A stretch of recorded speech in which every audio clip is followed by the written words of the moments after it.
भैयाओ, भगवान के नजदीक जाने का यह भी एक बड़ा प्यारा उपाय है। क्या? गुण तुम्हार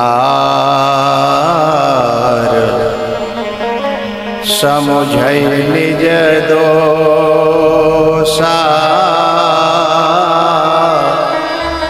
गुण तुम्हार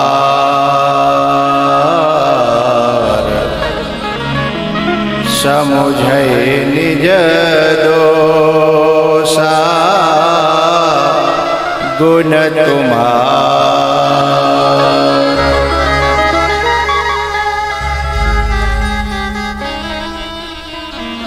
गुण तुम्हार समुझै निज दोषा,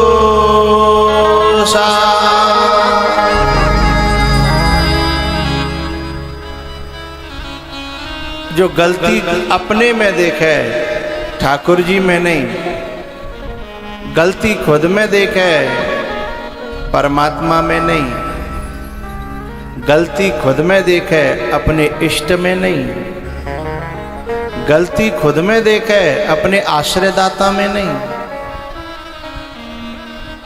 तो परमात्मा पसीज जाता है, ठाकुर जी पसीज जाते हैं। सबके गुण अपनी हमेशा गलतियां देखा करो, जिंदगी में हूबहू जिंदगी की हूबहू तुम झलकियां देखा करो। भैया, उधर से भगवान, इधर से अक्रूर जी जब चले हैं, भगवान को तो पता लग गया कि मेरा लेवुआ आ रहा है, और इधर भगवान गैया चराने के लिए जब जंगल में गए तो एक कदम के पेड़ के नीचे भगवान चिंतन कर रहे थे कि ठाकुर जी, भगवान चिंतन कर रहे थे कि जब मैं जाऊंगा कल तो ये मेरे ग्वाल वाल, गैया, बछड़ा, मैया, ये कैसे जिएंगे जिनका इतना लगाव हो गया है। भैया, वैसे तो ठाकुर जी को निरीह कहा जाता है, लेकिन पता है भक्त में इतनी क्षमता होती है कि भगवान के अंदर भी वो भाव पैदा कर देता है, प्रेम पैदा कर देता है। और ठाकुर जी ये सोच रहे हैं कि मैं कल जाऊंगा तो ये कैसे जिएंगे मेरे ग्वाल वाल, मेरी गैया, मेरे बछड़ा, मेरी यशोदा मैया कैसे जिएगी। एक ग्वाल वाल आया और भगवान से बोला, चल कन्हैया खेलेंगे, लेकिन कन्हैया ने कहा नहीं, आज मेरा खेलने का मन नहीं है, और आंखों में आंसू आ गए। उसने कहा, अरे तेरी आंखों में आंसू, क्या बात है भाई? बोले, कोई नहीं, बस आज खेलने का मन नहीं है, तुम जाओ। वो सब ग्वाल वालों को ले आया, और पता है सभी जितने ग्वाल वाल थे वो आकर के लाला से बोले, लाला आज तेरी आंखें कुछ भरी भरी हैं, आज तू उदास उदास है, क्या बात है? तू हमें बताएगा नहीं?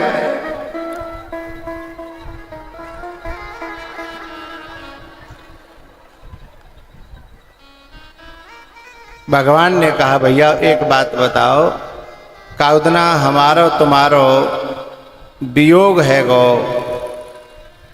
तो इतनी कही तब तक तो एक ने भगवान के मुंह पे हाथ रख दिया। बोले, लाला ऐसी बात मत करे, जब तक तू मिला नहीं था तब तक तो हम जी ही रहे थे, लेकिन अब तेरे बिना इस संसार में जीना संभव नहीं है।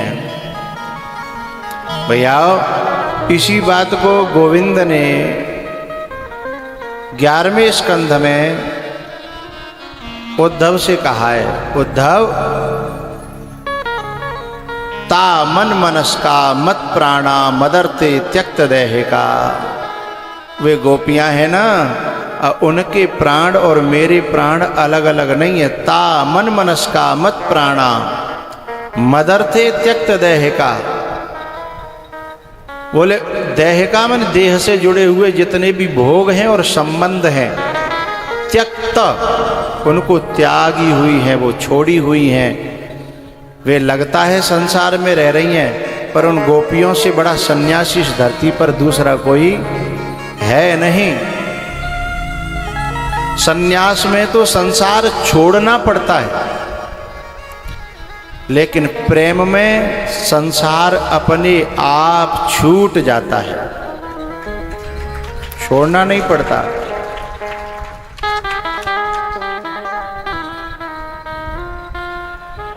और ये गोपियां प्रेम सन्यासिनी हैं, जिन्होंने संसार छोड़ा नहीं है, संसार उनका छूट गया है।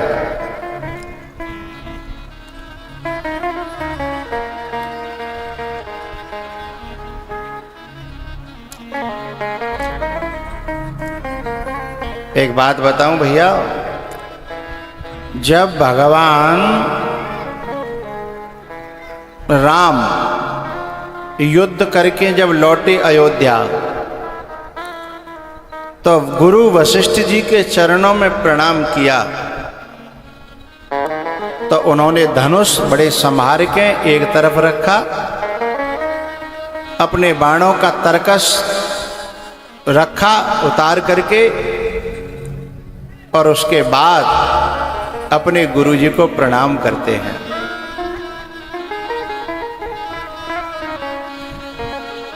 ये अयोध्या क्या है? धर्म नगरी है, धर्म नगरी। तो जब धर्म के मार्ग से हम चलते हैं, तो हमें संसार को, संबंधों को बड़ी सूझबूझ के साथ छोड़ना पड़ता है, त्यागना पड़ता है। लेकिन वही राम जब चित्रकूट में उनसे भरत स्वयं मिलने के लिए जाते हैं, तो बड़े हिसावते ना धरे धनुष बाण, छोड़ने नहीं पड़े। बोले तो वे अपने आप छूट गए, टपक गए, गिर पड़े, छोड़ना नहीं पड़ा। क्योंकि चित्रकूट प्रेम की नगरी है और भरत जी प्रेम का स्वरूप है।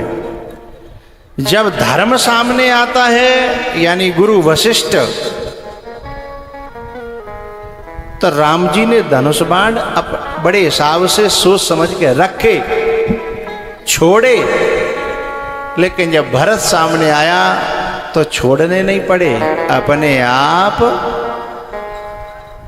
छूट गए हैं। सन्यास में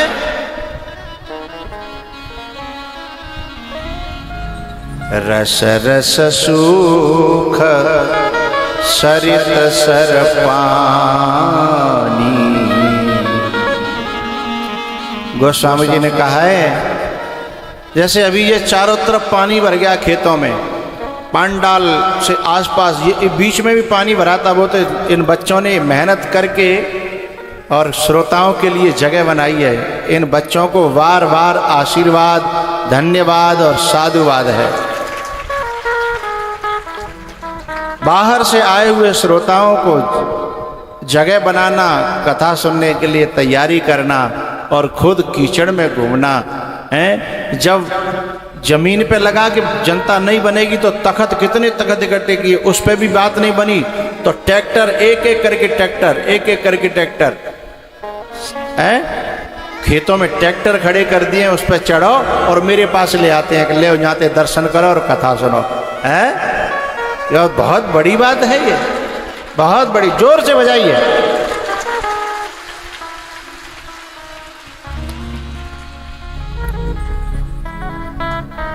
लेकिन जब पानी ने भले ही इस समय विघ्न डालने की कोशिश की हो, लेकिन न श्रोता रुके, न वक्ता रुके और न मेहनत करने वाले हारे हैं और जीत हो गई अपनी है। लेकिन ये पानी अब सूख जाएगा और सूखेगा तब पता भी नहीं चलेगा कब सूख गया, कैसे सूख गया। रस रस सूख सरित सर पानी, ममता त्याग करहे जिम ज्ञानी, ममता त्याग करहे जिम ज्ञानी। ज्ञानी को सत्संग करके, संतों की रज पा करके, संतों के प्रवचन सुन सुन करके ममता का त्याग करना पड़ता है प्रयत्न पूर्वक। लेकिन प्रेमी को ममता का त्याग करना नहीं पड़ता, उसकी तो ममता ही सिमट करके एक जगह हो जाती है, फिर संसार का त्याग अपने आप हो जाता है। जब राम जी भरत से मिलने के लिए चले तो कहूं पट कहूं निसंग धनु तीरा, उठे राम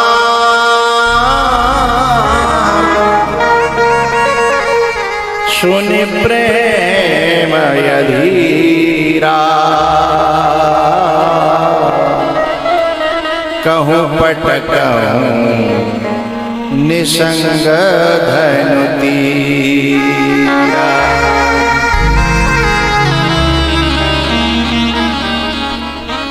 यहाँ सारे अस्त्र शस्त्र प्रेम के सामने छोड़ने नहीं पड़े, अपने आप टपक गए।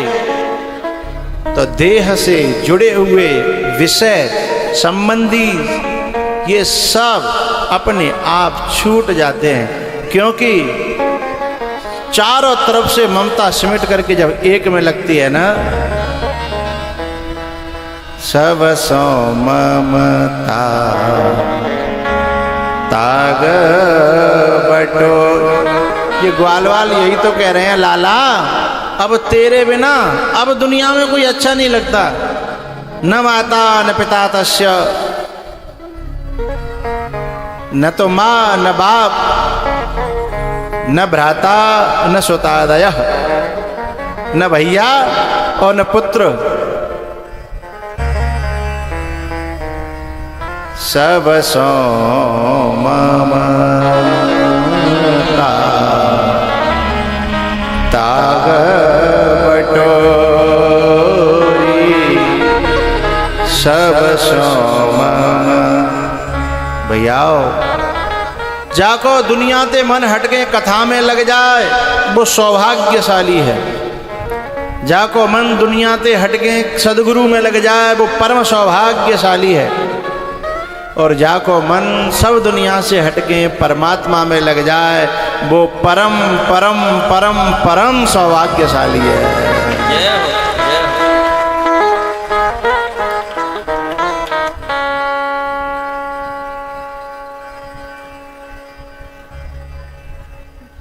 ये ग्वालवाल रो करके भगवान से कहते हैं शाम हो गई, कि लाला ऐसी बात क्यों कर रहा है। शाम हो गई, गैया हाँक दी, बाड़े में बंद करी, अक्रूर जी से मिले कि काका आप मुझे लेने आए हो ये मुझे पता है, लेकिन मेरी एक प्रार्थना है, अभी मेरी मैया को मत बताना, नहीं रो रो करके बुरा हाल कर देगी, बुरा हाल कर देगी मेरी माँ। बोले मैं नहीं बताऊंगा। लेकिन भैयाओ न जाने कैसे बात फूट गई और सब गोपी और ग्वाल वालों को पता लग गया कि भगवान को लेने के लिए अक्रूर आए हैं और भगवान हमें छोड़ कर के सुबह चले जाएंगे। सभी गोपियां आकर के दरवाजे पर रोने लगीं। और ग्वाल वालों से कहने लगी कि हे ग्वाल वालों, आप लोग जाओ और भगवान से कहो वे हमें छोड़ के न जाएं। अरे कोई गलती बनी हो तो वह क्षमा करें, हम सुधारेंगे और आगे तो वो जैसे राखेगो ना तैसे ही रहेंगे, लेकिन अब वो हमें छोड़ के न जाए।